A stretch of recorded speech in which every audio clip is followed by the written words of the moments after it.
has never been bigger emphasis on guest experience. And it's not that there has never been the need to deliver a great guest experience in the luxury sector. That's a lot of what our standards tie back to. But now it's evolving in a pretty significant way. And this is being driven by the fact that during the pandemic, people's focus is now on things that you wouldn't traditionally think of as luxury. So yes, of course, great linens and great china are always going to be considered kind of, oh, well, that's what it means to stay in a luxury hotel. But actually your health, and then also the quality of time and who you're spending it with and how you spend that time. That focus is more important than ever.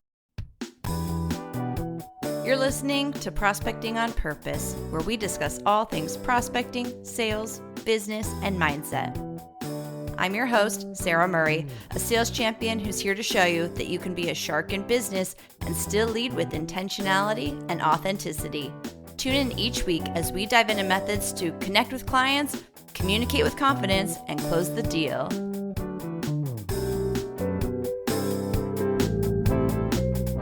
I'm joined today by Amanda Frasier, Forbes Travel Guide's President of Ratings. Amanda oversees the coordination of the global inspections and annual star awards. She also serves as chair of the Forbes Travel Guide Standards Advisory Committee. Formed in 2011, the committee is composed of industry executives who help shape the future of five-star service and facility standards in the modern luxury guest experience. She plays a key role in all global expansion efforts, covering more than 80 countries and growing. In addition, Amanda manages the Forbes Travel Guide Brand Official Program, a collection of exclusive brands representing the best products and services in luxury hospitality. I was fortunate enough to collaborate with Amanda and the Forbes Travel Guide team as a past brand official, and I feel grateful to call her a mentor and privileged to call her a friend. I feel confident in saying that she is the utmost expert when it comes to luxury, and I'm looking forward to today's discussion. Amanda, welcome to Prospecting on Purpose. Sara, thank you for having me. It's so nice to talk to you again. I know. I can't wait for our discussion. I feel like there's so many ways we can kind of peel apart the luxury. I was about to say the luxury onion, and that's not the way I would want to phrase that. It could be. It goes multiple ways, right? It's not just for hotels. Layers. It could be prepared different ways. So first, we do start off this show with an icebreaker question, and because you are the expert at luxury travel, one of the things I think would be fun to dissect. In your opinion, what is the most underrated amenity? So that can be in-room or, property wide. What is the most underrated amenity? I love that icebreaker, Sara. It's not something I had to think hard about, but for me, and I think just from a approachable luxury standpoint, I think we measure it, so it's not underrated for us, as in we don't rate it. It's very important, but I think the area that is not as heavily focused on by designers or those that are in control of how a guest moves throughout the hotel, and especially their guest room, is space and use of space. Even to this day, and just within this past few months, staying in some of the newest hotels that there is to offer around the world, you'd be surprised how the use of space is probably not as efficient as it could be. All too often you can walk into a hotel room or a public area and it's beautiful. Aesthetically, it is stunning. And then you go to use it as a guest and you start to feel a little uncomfortable and you start to feel that things are a little clunky. And, this is from everything from how much counter space you have in the bathroom, to how deep or the breadth of the drawers, can you even fit your things in there, to the depth of the closets and where things are going to go. And sometimes, I iron a lot of my own things when I travel. And quite rightly, great hotels have an iron and an ironing board in the closet, right? It's very typical. That's great. But then you actually go to use the iron and it's like, well, where do I plug it in? And you usually have to haul it across the room. And then there isn't the space and then you can't open it. And I don't want to just focus on the ironing board, but that's just an example of where that misstep is and what I mentioned when I said like use of space. So it's not just does everything look pretty, but how does it feel to the guest? And it's important to us at Forbes Travel Guide. We've always measured guest comfort and convenience, but it's the one thing to your icebreaker question, what's the most underrated area of opportunity? And I truly think it's how space is used. I think we're getting better. But I think that we're going to see a big change in that in the next few years as well. That's wonderful feedback. It sort of like when you go visit a friend's house or apartment and you hear the comment, oh, you have so much storage space, you have so much space. Like it's something that's part of your daily life until you don't have it. Exactly. And it's not about the size of the room either. You can have the tiniest room. I mean, cruise ships have proven with a really minimal amount of space, you can be super efficient. So it's not about how much space you have. It's about how you think about the guest is going to use that space. That's wonderful. Thank you for that. As we get started, to orient our audience, would you mind giving us a little overview of the Forbes Travel Guide business model? I get asked this question a lot. How do you make money? You obviously spend a lot of money traveling and staying in all these great hotels. How do you actually make money? And well, that was the underlying question. How do you make money? But I know, and I find it really interesting because you do have a lot of different sales channels. So I'd love for you to share with us, how do you go to market? What's your business model? It's a perfect question because it's something from a rating standpoint, from the area that I oversee, we've stuck true to our model, which is to surface the very best service and guest experiences in hotels, restaurants, spas, and now cruise ships. And how we do that obviously is through the standards that we create, and we send out evaluators, and hotels and properties are able to earn their rating. But how do we monetize our business? What is our business model? As I said, we've long championed hotels for the consumer. That's been something we've done since 1958. But how do we do it now and in modern times for the hotels themselves? We provide communication. We provide transparency into the star rating system. We provide opportunities to learn from an amazing team of individuals outside of my team in ratings. Some super talented individuals that work for our company that can help businesses, hotels, restaurants, spas, even beyond those that are star rated, grow into the business they want to be, to provide the service levels they want to provide. And at a high level, in a little nutshell or an onion, that is our business model, to provide access to some of the most talented individuals that have this unique opportunity to travel to all these amazing hotels around the world and truly understand and have their finger on the pulse of what is the best service and what can that look like. Thank you. Traveling all over the world, there's probably some core themes and values and elements that your team is uncovering on really what does a luxury guest experience entail. Can you share with us some of those core themes throughout the globe that you've uncovered? Yes, when we look at luxury, especially in ratings, because obviously we harbor the responsibility of carrying that torch forward as far as the criteria for defining what that is, in collaboration with the SAC, who you mentioned at the top of the interview. For us, it's about our classification. So the standards are very important, but those are always evolving. They evolve every year, and over time, when you look back, they've evolved greatly. But the classifications, the themes on how we define what it means to give a luxury experience to a guest, those are topics such as, are you focusing on being gracious and thoughtful? Those are guest comfort and convenience, to my point about use of space. Historically in hotels, 9 classifications for the longest time. And then during the pandemic, we introduced our newest one, well-being, wellness, for obvious reasons. Every standard we write, whether it's evolving or whether it's a static standard that did the test of time, is tied to one of those classifications. And that is a reflection of what a guest experience truly is. We're not a checklist. We like to more think of our system as a roadmap. So we're not telling you exactly how to deliver that experience, but rather here's what it should generally feel like, and you can do it in your own brand style and voice. It's really about providing that guidance and the framework, what that really should look like. So you have the classifications, which are core themes. So gracious and thoughtful, guest convenience and experience. Okay, I'm with you there. I know you've probably had this question a lot, but I do want to ask you, when the pandemic impacted the industry, how did Forbes Travel Guide pivot? A couple of ways. That we cried along with everyone else, right? And then because travel, I think, I was talking with a friend the other day. I think hospitality truly got hit the hardest. Everyone was affected. There's nobody that wasn't, but it truly as an industry got hit dramatically. We pivoted like any good business. We took a step back. We looked at our business and said, what can we continue to do that sticks to the core values of who we believe we want to be as a company? So even pre-pandemic, like I just mentioned, community, communication, transparency. As a platform of influence, we didn't want to just say, well, there's a pandemic, so see you when it's all over.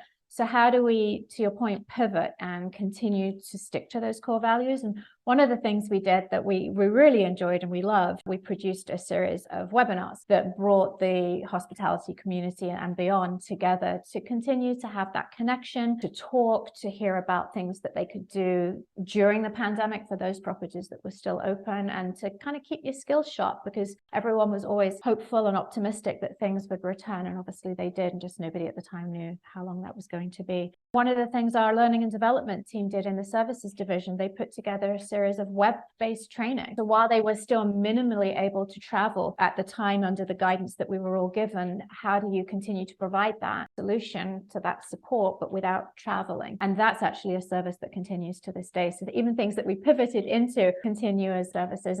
And in racing specifically, we took the opportunity to really take a deep dive and think about what was happening and how we forecasted that to change the way the consumer would perceive and demand luxury service as we came out of the pandemic. So we dove deep into well-being. We looked at the way we were writing our standards versus the way consumers were thinking about their stays during this kind of evolutionary time, and of course, sustainability as well. Do you have an example on that in terms of thinking through how are we going to come out of the pandemic and how will that change the standards? Can you share an example? Yes, I can. So, like I said, well-being and the focus on your health became very apparent. This is not my phrase, but it is a phrase that a good friend said, is your health is your wealth. As you talk more about that, you start to really recognize where luxury is heading and what that means for luxury. And as people placed more emphasis on their health and were more aware of their health, because for a couple of years, that's all we talked about. That was the hyper focus. So it was very clear that just because the pandemic was over, people weren't going to say, well, my health isn't important anymore, so therefore let's just put that in the past. It was a learning moment for all of us, and no more so than when you travel. So if you are living a healthier life at home, that you're investing in better air quality, access to better quality water, you're eating healthier, you want to do those things without friction when you travel. And I'm not just talking about in airports, on airplanes, but at hotels.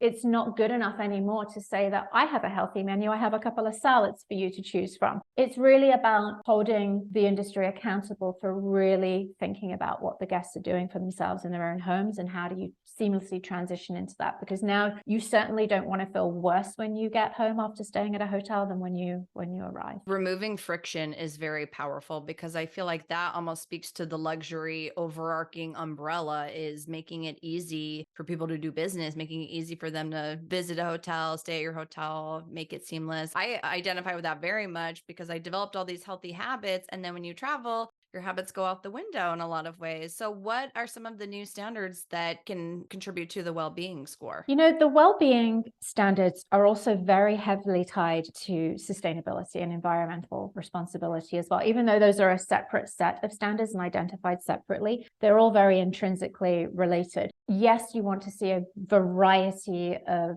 dietary options, and that's actually been a standard we've had for a long time, even pre-pandemic. So it's not new, but how you invest in that is what's new. So now we're looking even closer at, where do you source your food from? Is it locally sourced, or are you shipping it in, all of your food, from around the world? So while we are never saying all your food must be produced locally, because that's just not a practical requirement for every location around the world, we are looking at the ratios of what is brought in and what's produced locally. That's a great example. I'm a vegetarian, and LAX International Airport, my home airport, there are no vegetarian options. It kills me. We're in 2023 at this point. Right. I don't want to eat this wrap or this peanut butter and jelly sandwich. And you shouldn't have to ask, right? Yeah. You shouldn't have to keep asking. It's that friction point. What's really impressive about what you just laid out for us, there's a couple pieces I want to dive into. One is the marriage of well-being and the environmental responsibility. I think that that's really interesting. I think it's important. But what I want to say to you is that you and the Forbes Travel Guide team are really setting that standard and direction for the industry at whole and for the globe at whole, because it impacts so many different areas of that business. What other ways is Forbes Travel Guide really leading the charge as a thought leader and a direction setter for the future of hospitality and luxury travel? Thank you for that question, because it's something we've talked about even pre-pandemic, and we had to put we were ready pre-pandemic to launch a complete set of sustainability standards. And obviously then during the pandemic, the move to single-use plastics wasn't such a big focus point. So we put everything on pause. We continue to work on it behind the scenes. But what we have done during the pandemic, another thing we pivoted on, just to go back to your other question as well, is that But in collaboration with our sister company, ShareCare, we provided hotels the opportunity to self-verify their health security status through a set of health security questions. Now, fast forward post-pandemic, that's not the focus now. That's not what travelers are looking at, but we are migrating that same platform, that same self-verification tool. We're in the midst and we're ready to launch this in the summer. We just announced the launch date at our event a few weeks ago. We are going to be launching an environmental responsibility, a responsible tourism self-verification opportunity. It's not part of the rating. It is completely independent, and it allows properties to self-verify and attest to their commitment to the sustainability standards that we've created in collaboration with our sustainability ambassador, Eva Udre, who we obviously have been great friends with for many years. Hotels, much like during the pandemic, were able to earn a badge that verified and showed the consumers and the travel advisory community their commitment to set health safety. Now they're going to be able to earn a similar badge that shows their commitment to environmental responsibility, not just for the guest experience, but what they're doing for their staff, what they're doing for the building, what they're doing for their community. I think that's so important because it is a factor when people make decisions, and that's only going to continue to be an important piece when you're considering where you stay. If for whatever reason the property doesn't earn the badge or they don't meet the standards, do you offer them tools on how to get there or how to improve their score? Of course, that is absolutely a huge commitment of ours, is to not just provide that guidance, but also to provide solutions as well. And while it's personally not going to come from me, we are working with some amazing experts. So Hervé Udre, who I just mentioned, will be one of those solutions. And then our learning and development team as well will be able to provide guidance, because for us, sustainability and having environmental standards, some of the early conversations we had as well, how can I offer luxury service and be an environmentally responsible hotel? I can't do that. Well, actually, yes, you can. And we have the tools and the expertise and the experts to show how that can actually be a very seamless experience. And, you can be a hotel that goes all in on sustainability, or you can just do a couple of things really, really well. It's really about understanding what it is and doing it with authenticity rather than just greenwashing, which is something that we're very concerned is obviously not what this program is about at all. I'm right there with you in terms of concern. And I would say, as a citizen of the planet, thank you to you and the Forbes Travel Guide team for setting that standard, because it is concerning. Yeah. So we have well-being and wellness, we have environmental responsibility. What other future state things are you looking at in terms of what Forbes Travel Guide is doing, what you're encouraging properties to do, what other companies can do in terms of kind of future of hospitality, future of luxury commerce? There has never been, Sarah, a bigger emphasis on guest experience. And it's not that there has never been the need to deliver a great guest experience in the luxury sector. That's a lot of what our standards tie back to. But now it's evolving in a pretty significant way. And this is being driven by the fact that during the pandemic, people's focus is now on things that you wouldn't traditionally think of as luxury. So yes, of course, great linens and great china are always going to be considered kind of, oh, well, that's what it means to stay in a luxury hotel. But actually, your health, like we just said, and then also the quality of time and who you're spending it with and how you spend that time. That focus is more important than ever. And therefore, the more authentic experiences that properties can provide for their guests without them traveling miles to go and have them is even more important. And we're going to be focusing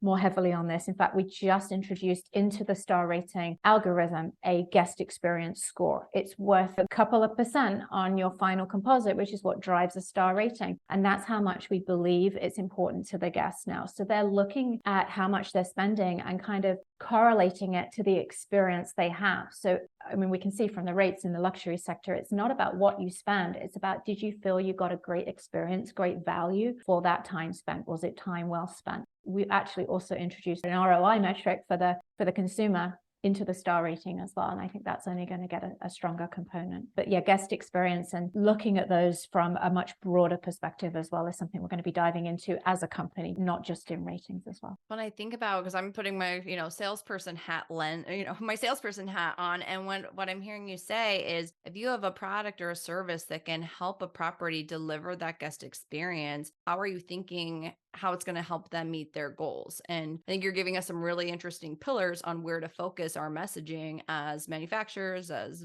vendors. How are we communicating that to a client? And also not just what you do. We talk a lot when we talk about service about what the guest experience is. That authenticity also comes from what you're doing within your own organization for your staff.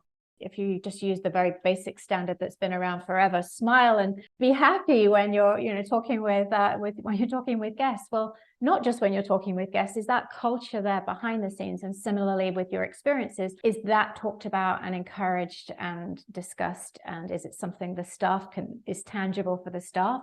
Or is it just something they're supposed to do for the guests? That authenticity is going to come through when it's a culture rather than just a checklist of items. Oh, that hits me so hard because I've walked through many different hotels with hotel owners, and you end up going, the shortcuts through the back of house, and owners know their staff by name, they're smiling, they're teasing. For me, that's someone I want to work with because you can feel the genuine kindness, you can feel the care. You're meeting people that have worked at that property for 30 years. I mean, you can tell it comes through in that communication. So let's talk about the staff at a hotel for a minute. I recently traveled to Mexico for a wedding. We were staying at a Conrad's. It was a beautiful property. And the day before I met the pool manager, his name was Gabriel. I asked him what was good on the menu. I said, I want to see some whales, just a little chit chat. And the next day I'm sitting with my friends and the server that we had comes over and he has a piece of chocolate cake and he says, Miss Murray, this is from our pool manager. And I said, Gabriel? And you think, oh yeah, my friends are looking at me like, what's happening now? And I said, well, this is like luxury in a lot of ways, is like that element of surprise and that thoughtfulness. And is that part of the standards and ratings, is how they kind of go above and beyond?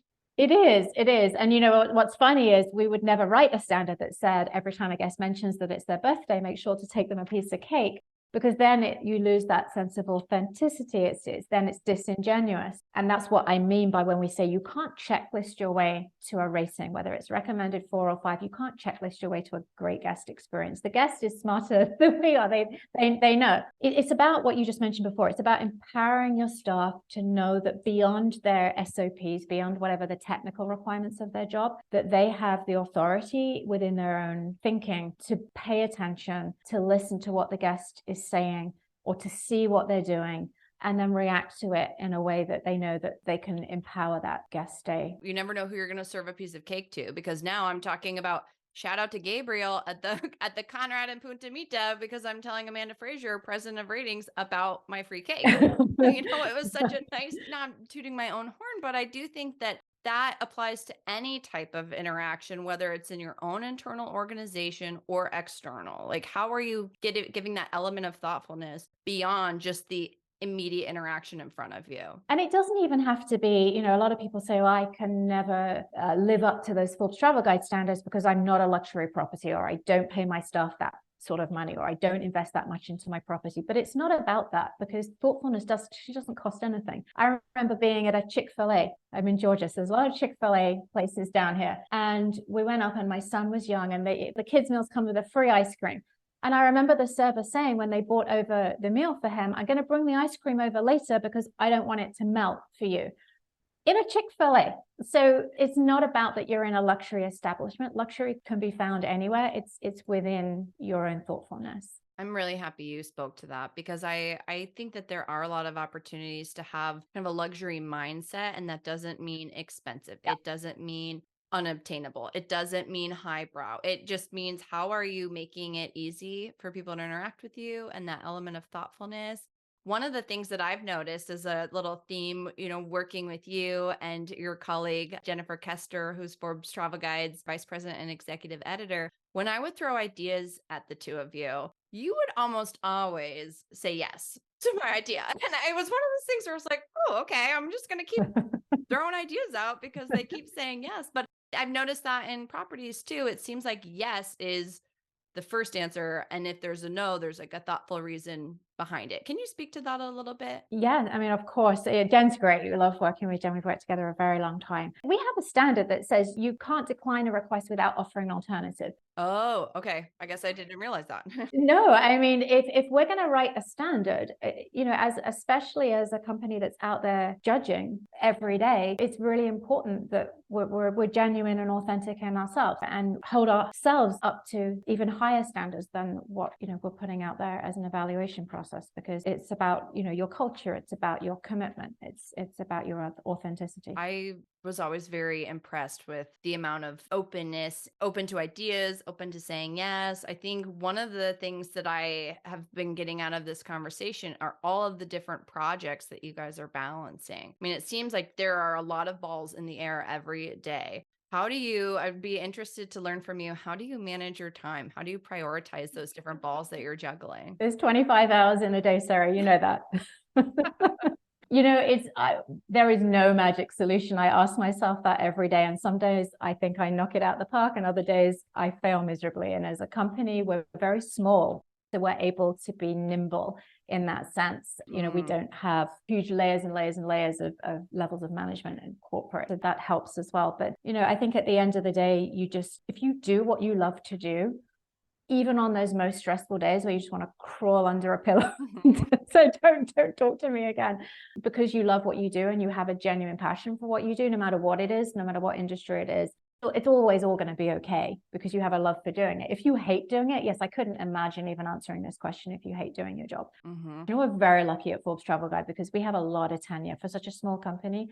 A lot of tenure. I have over 100 years of tenure, I think, just in my team alone. And we're only a couple of people. So, because you've been with the company for 16 years, is that right? Actually, no, 19 now, 2000. Oh, 19 years. Oh my goodness. Yeah, no. I think it's, if my math is correct. So what made you fall in love with hospitality? Oh gosh, I got this bug a long time ago. I went on a family vacation, and it was just that last day of vacation. I remember the emotion I felt. I felt really sad about leaving. We had gone on a trip to Greece, and the smells and the food and the sun and everything. And I couldn't wait till we were on the way home. We were talking about our next trip and planning our next trip. And I think from that moment onwards, the travel bug was something that bit me pretty hard, quite young. So what was your first job then? Well, my first job was First hospitality job. My first job was babysitting, but we won't talk about that.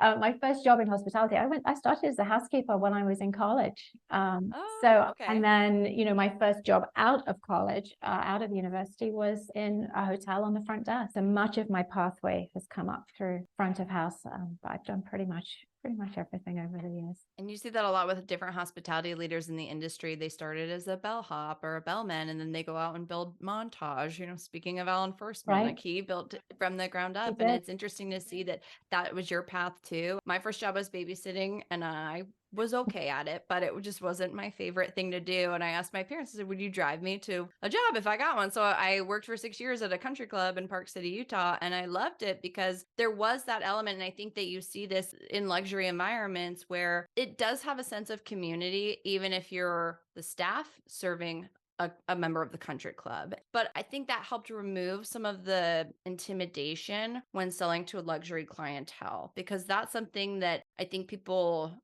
struggle with in some sense, that they're a little intimidated to sell to a luxury clientele. Do you have any tips on how to approach clients that are high profile or, somewhat intimidating just based on their status?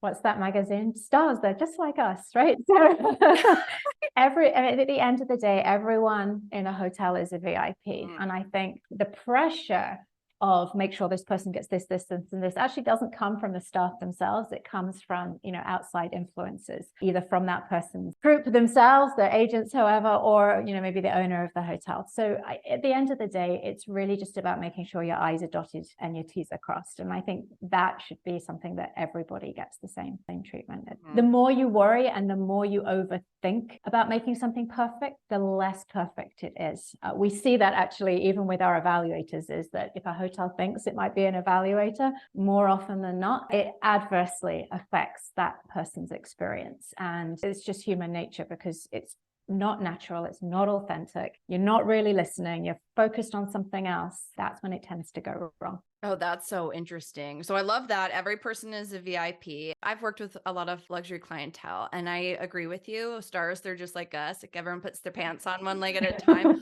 I almost feel instead of treating everyone like they're on a pedestal, I'm a little bit more, I'm trying to find the right word. little bit more just my authentic self. And that has helped me get so far with people because I don't think I am doing the over servicing or panicking or trying to be something I'm not when I just say, oh, hey, how'd you meet your wife? And you just ask normal questions Right. and find those connection points. And it's served me very well because I can connect with people. And I'm doing it by just being myself instead of putting them on a pedestal. I got a great piece of advice once from a person who I worked for, and they said, just imagine everybody is your mother or somebody that you really respect in your family. So if your mom or your dad or an aunt or whoever, a college professor or somebody you hold in high regard is coming to stay at the hotel, think about what you would do for them. You would want them to be exceptionally comfortable. You'd think about how they're going to get to the hotel, who's going to be there to greet them, what's going to be in their room. What are some of the things they like? So if you think of it that way, it's a much warmer connection than just trying to checklist your way to a great experience. Okay, that was excellent advice. So treat every guest as your mother or father, or someone that you respect. Or depending on your relationship with your mother or father. or true.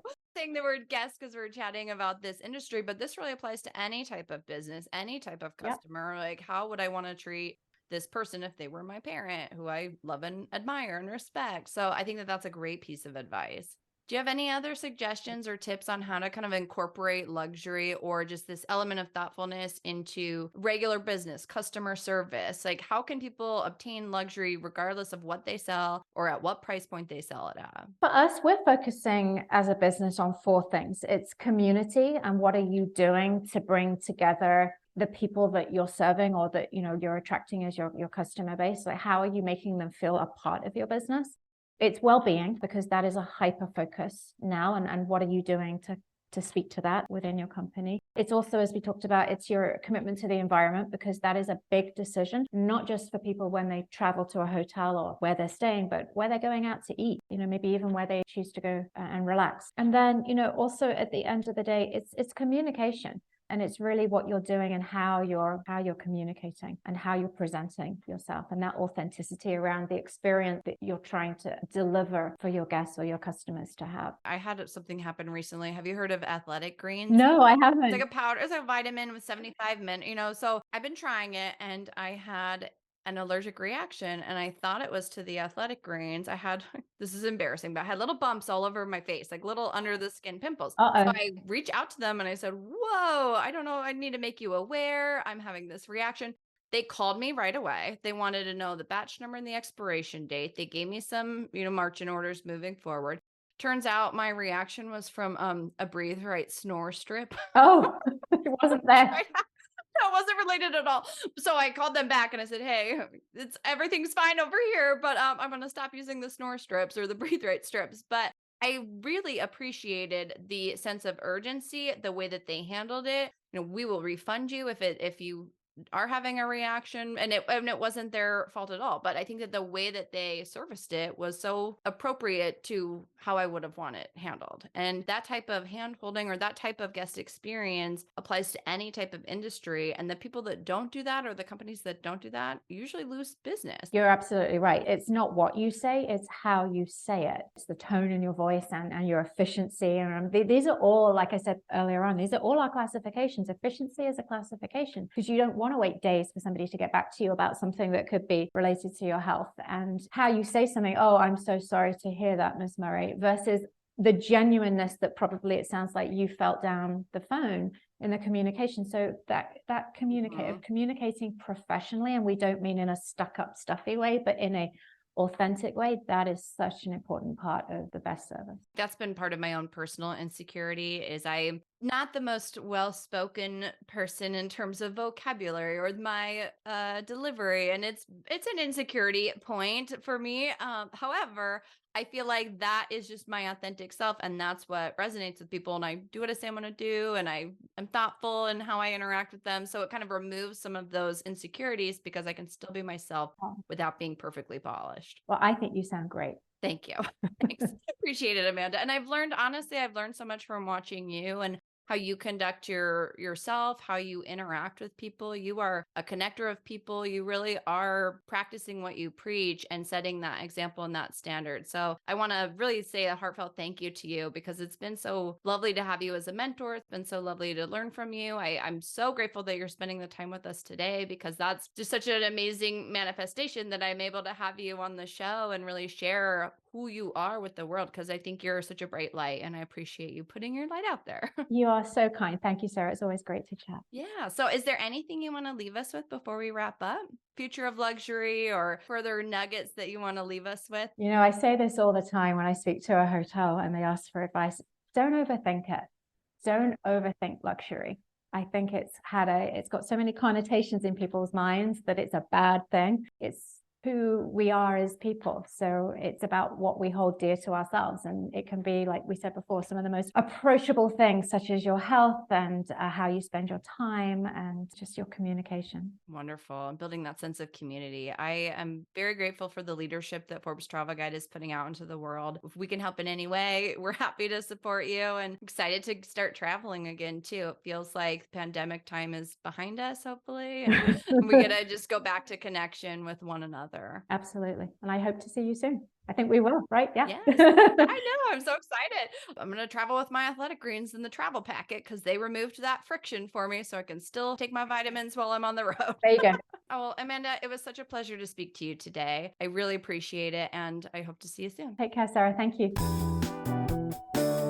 Thank you so much for listening to the Prospecting on Purpose podcast. If you loved what you heard today, subscribe to the podcast and please rate and leave a review. For more info on me, or if you'd like to work together, feel free to go to my website, saramurray.com. On social media, I'm usually hanging out at Sarah Murray Sales. Thanks again for joining me, and I'll see you next time.